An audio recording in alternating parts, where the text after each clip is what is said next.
Donc Sylvain, tu peux nous revenir un petit peu sur la course d'aujourd'hui, nous refaire un résumé? Ouais, donc déjà une belle météo aujourd'hui, on a eu beaucoup de chance avec comme par contre pas mal de neige sur la Fécla. Pour le scénario de la course, en gros on a eu pas loin de 25 km, on a fait course commune avec Sébastien Speller et 2 km après la Fécla, en fait on a eu une petite erreur de parcours, en fait on a fait un tout droit et sur 1 km, donc ce qui nous a, quand on s'est rendu compte, on a fait un rebrousse chemin pour retrouver le parcours. Effectivement on s'était bien trompé. Donc à ce moment-là, on avait une avance estimée à peu près à 2 ou 3 minutes. Et quand on a retrouvé le parcours, là par contre on était passé 4e et 5e à 3 minutes de retard de la tête de course. Donc là, moralement, c'est sûr que ça a été un peu difficile de se remobiliser pour essayer de remonter. Donc moi après c'est vrai que je suis en pleine préparation pour les championnats du monde, donc c'est une course qui rentre dans le cadre de ma préparation.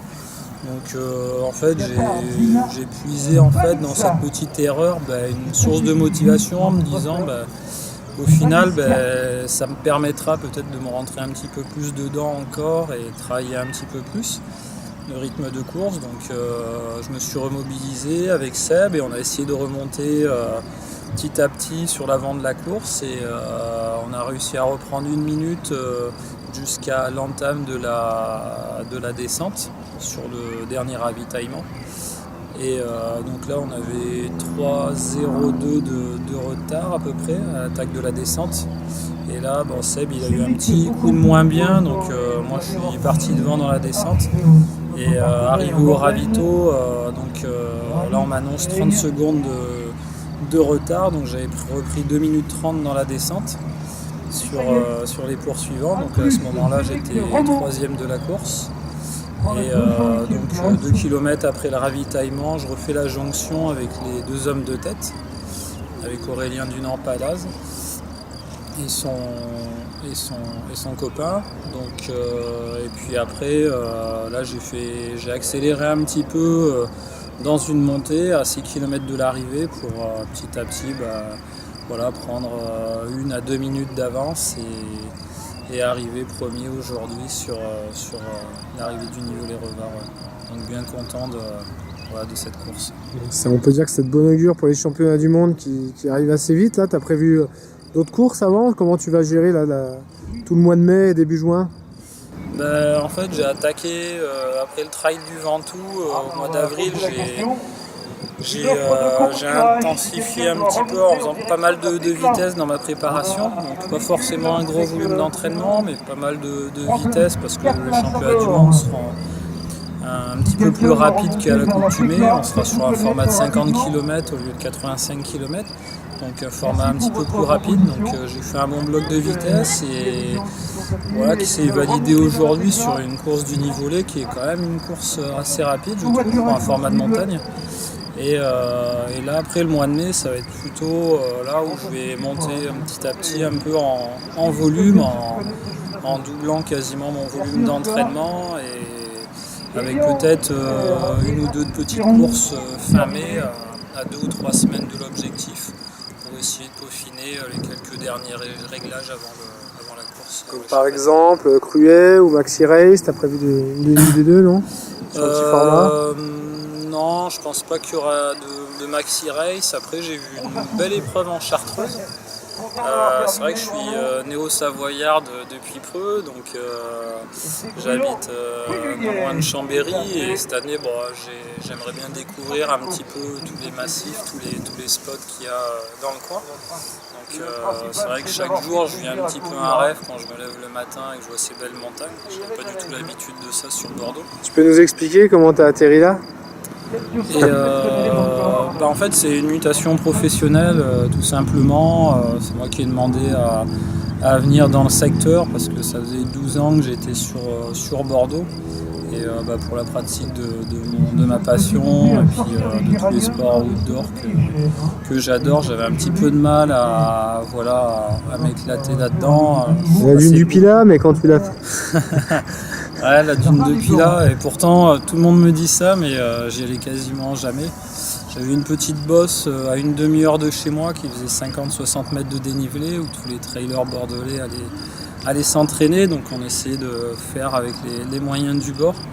Là aujourd'hui c'est vraiment... je suis au paradis. C'est une nouvelle vie qui commence là. Ouais, c'est une nouvelle vie, c'est vraiment le paradis pour moi. Je savoure vraiment chaque jour d'être ici. Tu partages ta vie avec une Savoyarde en plus, donc... Et voilà, donc je partage ma vie avec une Savoyarde qui est très attachée au massif des Bauges.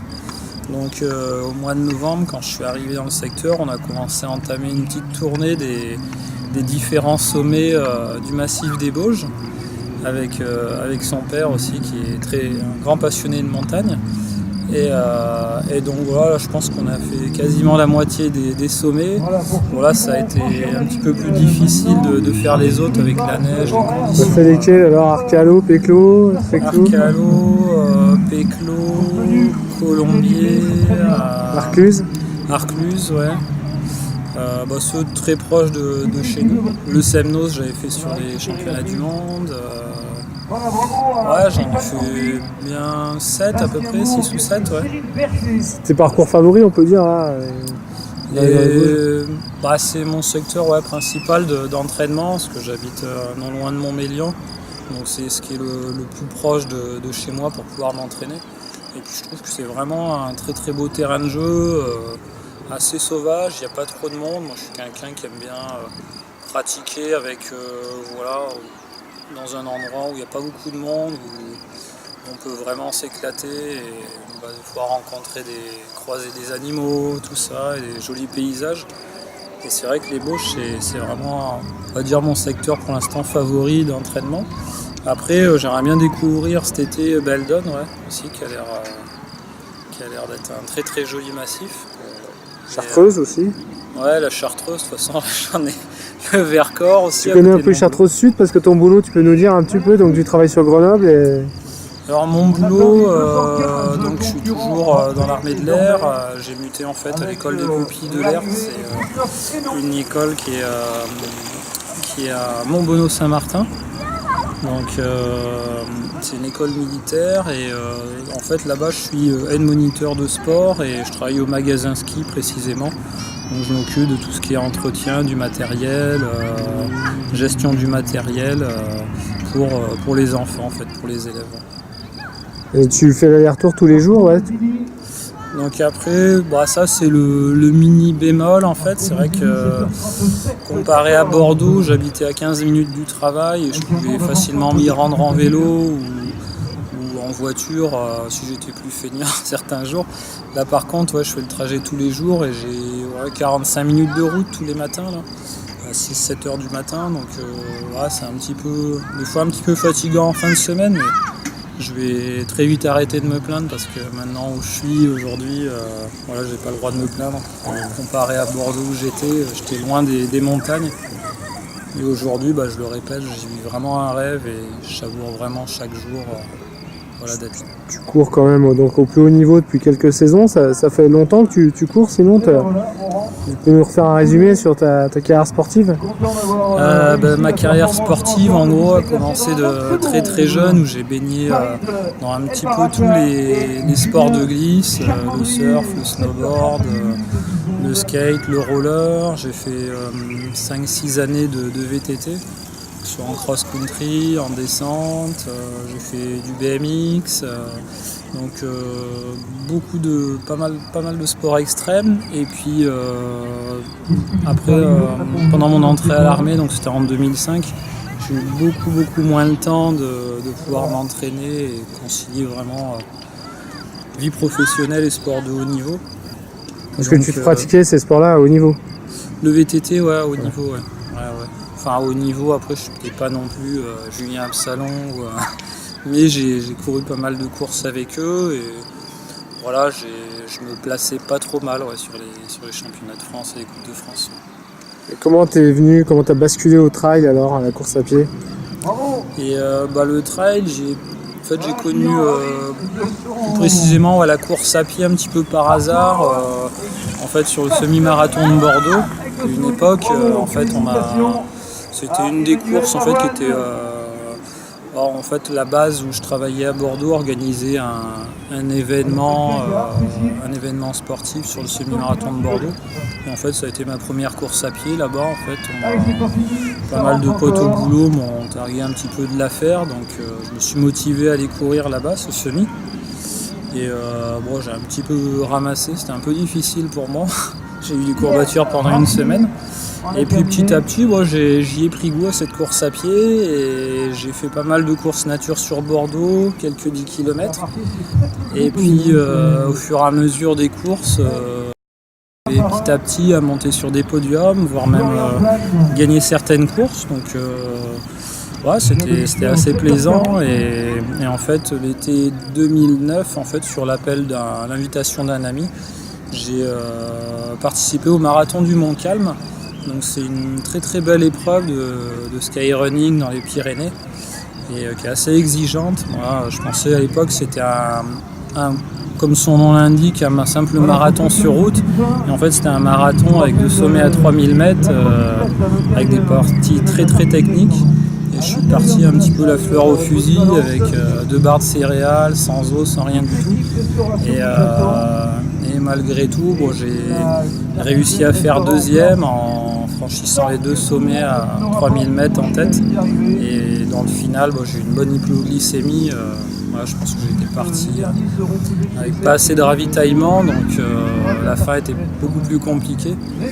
Et j'ai mis bien une dizaine de jours à m'en remettre. J'étais tellement courbaturé que voilà, je peinais à marcher pour les potes se moquaient de moi au boulot à l'embauche le lundi. Mais c'était un petit peu le déclic quand même vers le haut niveau, quoi. Enfin, vers l'envie de se lancer là-dedans, non? Ouais, après c'est vrai que je me cache pas que j'ai toujours eu un mental quand même de compétiteur ou même si je pratique le sport quand même avant tout par passion, parce que je pense qu'il faut quand même être avant tout passionné pour pratiquer des sports comme ça qui demandent quand même pas mal de certains sacrifices, pas mal d'heures d'entraînement, de préparation, un peu toutes les conditions, surtout en montagne. Donc il faut être passionné et je sais plus la question. Ouais, donc après comment t'es venu, parce que jusqu'à un titre de champion du monde, la progression elle a été assez rapide finalement. Ouais, bah après je pense que ça a été aussi grâce à des rencontres. J'ai eu la très grande chance de rencontrer pour moi un homme qui est vraiment formidable, qui est devenu vraiment un grand ami à moi, qui est Philippe Propage, qui manage l'équipe de France de trail et qui est devenu mon entraîneur depuis 2010. Mais en fait c'est une personne, on va dire, après c'est vrai que c'est nous qui nous entraînons dur sur le terrain, mais lui je pense a su driver un petit peu ma progression pour petit à petit m'amener au plus haut niveau. Et de toute façon au début quand j'ai commencé la course à pied et qu'il a commencé à m'entraîner, il m'avait très bien prévenu qu'il ne me ferait pas atteindre des sommets en 1 ou 2 saisons, il ne fallait pas rêver. Mais que voilà, le chemin allait se faire et si j'allais être patient, je pouvais arriver peut-être à faire certaines choses et faire certains résultats vraiment sympas. Et je pensais quand même pas en arriver jusque là aujourd'hui. Parce que tes plus gros résultats, ça fait quoi, 3-4 saisons on va dire que t'es vraiment top niveau? Ouais, peut-être les championnats du monde. C'est vrai que même 2014 où j'ai gagné ce titre de champion de France à Buis-les-Baronnies, ouais, ça a été... 2014 c'est l'année un peu de la révélation, quoi. Ouais, voilà. Concrétisation. Concrétisation, ouais. Les années d'avant j'ai réussi à gagner des belles classiques comme on dit, mais comme l'Éco-Trail de Paris, les gendarmes et les voleurs, quelques belles courses, hein. Après c'est pas non plus les courses les plus relevées, mais petit à petit j'y ai pris goût, la progression s'est faite et les championnats de France en 2014 à Buis-les-Baronnies où je gagne en même temps la sélection pour les championnats du monde. Et là, championnat du monde, je pensais vraiment pas pouvoir quand même l'emporter. L'objectif c'était déjà rentrer dans les 10 premiers, je pense que c'était déjà pour moi une belle... Je parle des championnats du monde à Annecy. Championnat du monde à Annecy, ouais, tout à fait. Ouais. Voilà, chez nous, donc ça t'a donné envie de venir ici. Ouais, voilà, tout à fait. Ouais. Après, pour revenir sur ce championnat du monde, c'est vrai qu'il y avait un très très gros plateau, notamment avec Luis Alberto qui a repris d'ailleurs le titre mondial l'année dernière. L'année dernière. Vraiment un athlète vraiment formidable. Enfin, autant qui a un super état d'esprit, mais qui est vraiment un énorme sportif. Et pouvoir arriver à le battre sur cette course-là, c'était... Le Portugal, ça a été quand même serré hein, au départ, non? Ouais, ça a été une belle course. Après, après le petit souci physique que j'ai eu, c'est que 3 semaines en fait, avant la course, j'ai eu, je ne l'ai pas dit à grand monde, mais en fait, je m'étais fait une grosse entorse pendant le stage équipe de France. Et je pensais pas. Je pense que c'était peut-être pendant ce stage où je me suis fait en fait les 2 ligaments. En fait, j'ai eu une rupture totale des ligaments latérales externes de la cheville. Donc, j'ai pas voulu faire d'examen sur le moment et la sélection était trop proche, je m'étais entraîné trop dur. Et puis à l'entraînement, je ressentais pas forcément trop de gêne. Donc, j'ai pris le départ comme ça.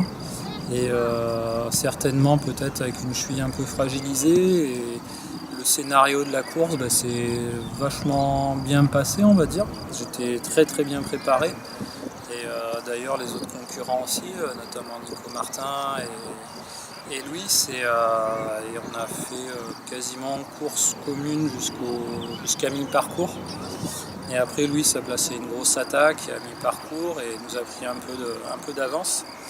Et puis après, moi j'ai voulu prendre des risques et refaire un petit peu le même scénario qu'à Annecy en revenant dans la descente et en prenant pas mal de risques.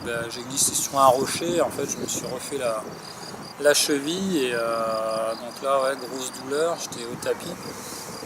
Et donc, les 30 derniers kilomètres se sont fait un petit peu dans la douleur et ça a été un petit peu un regret sur le moment. Après, c'est quand même toujours beau de faire un podium, un championnat du monde. Je pense que pas mal de personnes en rêveraient. Quoi. Mais, puis il y aura une revanche bientôt en Italie. Ouais, voilà. Tu l'abordes avec quel état d'esprit, voilà, y aller. Non, je pense que ce sera une belle affiche sportive, notamment Louis qui la prépare vraiment comme un objectif. Donc ce sera vraiment un beau combat sportif dans un bel esprit. Et j'ai vraiment hâte d'y être. Voilà, pour les questions, on a bien fait le tour. Je vais juste faire le petit en bref. Donc, tu es né, redonne-moi ta date de naissance. Alors, je suis né le 21 octobre 1983 à Draguignan, dans le Var. Donc, je suis provençal et puis depuis peu, j'habite à côté de Montmélian. Profession, on a vu, tu vis en couple avec une Savoyarde. Club, team pas de team cette année. Après, en partenaire, j'ai Athéna Sport, Isostar, Tuan Sport et Oakley dernièrement. Et puis en club, c'est le Bouliac Sport Plaisir. Donc c'est un club qui est sur Bordeaux. Ça reste en Gironde, Bouliac, ça. Ouais, c'est ça. C'est taille, poids, puis j'ai fait le tour. Taille 1m76 et 67 kg. D'accord, je crois qu'on a fait le tour. Merci.